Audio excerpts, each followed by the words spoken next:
Dark spots বা pigmentation নিয়ে কি আপনারা খুবই চিন্তিত? আয়নাতে তাকালেই এখন শুধুমাত্র ডার্ক স্পটস আর পিগমেন্টেশনই চোখে পড়ছে।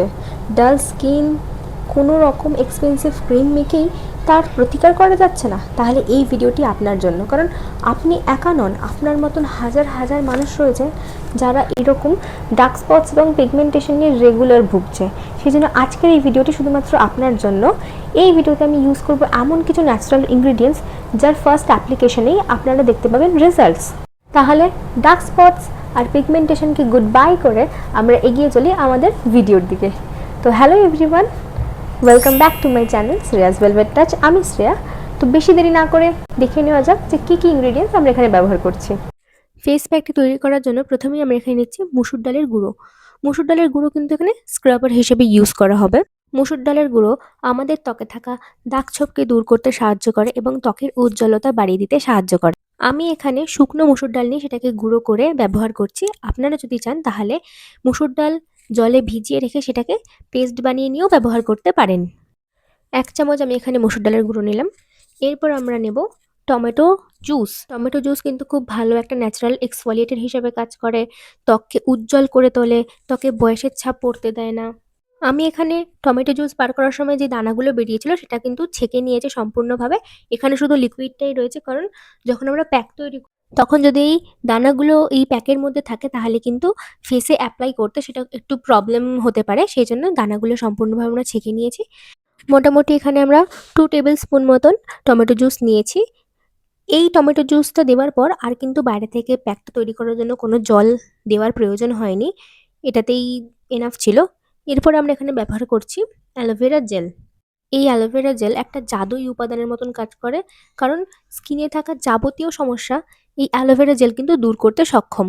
অ্যালোভেরা জেল আমাদের ত্বককে হাইড্রেটেড করে রাখে ন্যাচারালি, এছাড়া ত্বকে থাকা দাগ ছোপকেও দূর করে দিতে সাহায্য করে। সেই জন্য আমি এখানে মোটামুটি 1/2 চামচ মতন অ্যালোভেরা জেল নিয়ে নিয়েছি। এই যে প্যাকটা এখানে তৈরি হচ্ছে সেটা কিন্তু শুধুমাত্র দাগ ছোপ, পিগমেন্টেশন, মেলাসমা শুধুমাত্র এই সমস্ত জিনিসের জন্য নয়। যদি কারোর মনে হয় যে তার ফেসে প্রচণ্ড ট্যান রয়েছে, সেও কিন্তু এই প্যাকটি অ্যাপ্লাই করতে পারে। যাদের হালকা ফুলকা ট্যান থাকবে তারা কিন্তু ফার্স্ট ওয়াশেই এর কিন্তু 100% রেজাল্ট দেখতে পাবেন, এবং এটা কিন্তু জিরো সাইড এফেক্ট, কোনো রকম সাইড এফেক্ট নেই। সেজন্য নির্ভয়ে এটা কিন্তু অ্যাপ্লাই করা যেতে পারে। যেখানে যেখানে ট্যান থাকবে, যেখানে যেখানে ডার্ক স্পটস থাকবে, প্রত্যেকটা জায়গায় কিন্তু এটা অ্যাপ্লাই করা যেতে পারে। একদম ম্যাজিকের মতন কাজ করবে এই প্যাকটি। এই প্যাকটা সপ্তাহে 2 থেকে 3 বার আমরা ফেসে অ্যাপ্লাই করতে পারবো। তো ফেস প্যাকটি তো এবার তৈরি করা ডান। এবার স্টেপ বাই স্টেপ কীভাবে আমরা এটা ফেসে অ্যাপ্লাই করব তার প্রসেস। ফার্স্টেই আমরা আমাদের মুখটা জল দিয়ে বা ফেস ওয়াশ দিয়ে, যে যেই ফেস ওয়াশ ইউজ করতে পছন্দ করে সেইটা দিয়ে আমাদের মুখটা ভালো করে ক্লিন করে নেব। ক্লিন করে নেওয়ার পর আমরা এখানে নিতে পারি নারকেল তেল। সাধারণত ঘরে যে নারকেল তেলটি থাকে সেই নারকেল তেলও নিতে পারি, কিংবা আমরা এখানে নিতে পারি আলমন্ড অয়েল, সেটা নিতে পারি। অয়েল দিয়ে ভালো করে স্কিনের মধ্যে ম্যাসাজ করতে হবে, কারণ আমরা যখন স্কিনের মধ্যে ম্যাসাজ করব অয়েলের, তাতে কিন্তু স্কিনের ব্লাড সার্কুলেশন বাড়বে এবং যে ডেড সেলসগুলো আছে পরে যখন আমরা স্ক্রাব করব তাতে কিন্তু খুব ভালোভাবে রিমুভ হয়ে যেতে সাহায্য করবে আমাদের অয়েল। অয়েলের যে পরিমাণ আমরা খুব সামান্যই রাখবো, 2-3 ড্রপ, কারণ অয়েল যখন ম্যাসাজ করব আমরা দেখব অয়েলটা কিন্তু সম্পূর্ণভাবে আমাদের স্কিন অ্যাবজর্ব করে গেছে। কারণ আমাদের স্কিন কখনো কখনো খুব ড্রাই হয়েছে, যেটা আমরা বাইরে থেকে দেখে বুঝতে পারি না, কিন্তু এই অয়েলটা আমরা বাইরে থেকে অ্যাপ্লাই করলে পরে আমাদের স্কিনের যে ড্রাইনেসটা দূর হবে, একদম ন্যাচারালি হাইড্রেটেড করে দেবে আমাদের স্কিনকে। 5 to 10 মিনিটস এরকমভাবে অয়েল ম্যাসাজ করে নেওয়ার পর আমরা এটাকে ওয়েট টিস্যু দিয়ে পুছে ফেলতে পারি, কিংবা মুখের মধ্যে রেখেও দিতে পারি। এরপর আমরা প্যাকটা ওর মধ্যে নর্মালি ইউজ করে নিতে পারবো। এরপরে আমরা ইউজ করব ফেস প্যাকটি। আমরা ফেস প্যাকটি ইউজ করার সময় একটা থিক লেয়ার ফেসের মধ্যে অ্যাপ্লাই করব। চোখ এবং ঠোঁটের কাজ বাদ দিয়ে বাকি সম্পূর্ণ জায়গায় আমরা এই ফেস প্যাকটি অ্যাপ্লাই করব। 5 to 10 মিনিটস রাখবো ফেসের মধ্যে এবং সেটাকে সার্কুলার মোশনে রাব করে ধুয়ে ফেলবো। ধুয়ে ফেলার পর আমরা এখানে ইউজ করব ময়েশ্চারাইজার, যেটা কিন্তু খুবই মাস্ট, কারণ আমাদের স্কিনকে রাখতে হবে হাইড্রেটেড। ফেস প্যাক ইউজ করলাম তারপর আমি ময়েশ্চারাইজার লাগলাম তাহলে কিন্তু চলবে না। ময়েশ্চারাইজার কিন্তু must, moisturiser after face pack লাগাতেই হবে। তবে একটা জিনিস মাথায় রাখতে হবে, এই পিগমেন্টেশন বা ডার্ক স্পটস যাই থাকুক না কেন স্কিনে, সেটা কিন্তু যখন আমরা এই হোম রেমেডিসের মাধ্যমে আমরা স্কিন থেকে একদম কমপ্লিটলি দূর করতে চাইবো, তার জন্য কিন্তু আমাদের একটুখানি ধৈর্য ধরতে হবে। এটা কিন্তু কখনোই একটা ওয়াশে চলে যাবে এরকম ভাবলে চলবে না, সেটা একদমই একটা মিথ একটা। যে একটা ওয়াশে চলে যাবে, কখনোই নয়। অন্তত 1 মাস বা 1.5 মাস তাতে সময় দিতেই হবে। কারোর খুব বেশি থাকে, তাদের একটু বেশি সময় লাগবে, কারোর খুব কম থাকে, যেমন গালের কাছে একদম ছিটে থাকে, তাদের খুব ইজিলি এটা হয়ে যাবে, কিন্তু সময় দিতে হবে। রেগুলারলি একটা রুটিন মেনে এটাকে যদি ইউজ করা হয় তাহলে অবশ্যই তারা ফল পাবে। একটু ধৈর্য ধরে এই রেমেডিটি অ্যাপ্লাই করতে হবে, তাহলেই দেখা যাবে ফেসে একটা সত্যি একটা রেজাল্ট দেখতে পাচ্ছি আমরা। কিন্তু যদি মনে হয় যে একটা বা দুটো ওয়াশেই আমার স্কিনে যত পিগমেন্টেশন আছে একদম নির্মূল হয়ে যায় সেটা কিন্তু একদমই সম্ভব নয়। একটু সময় দিতে হবে, কারণ এই যে পিগমেন্টেশনটা এটা কিন্তু অনেক সময় নিয়ে কিন্তু স্কিনের মধ্যে জমেছে, সেজন্য রিমুভ করতেও তো একটু টাইম লাগবে, তো সেই টাইমটা তো দিতেই হবে। হ্যাঁ, তবে পিগমেন্টেশন কিন্তু অনেক কিছু কারণে হয়, সেটাও কিন্তু আমাদের একটু মাথায় রাখতে হবে।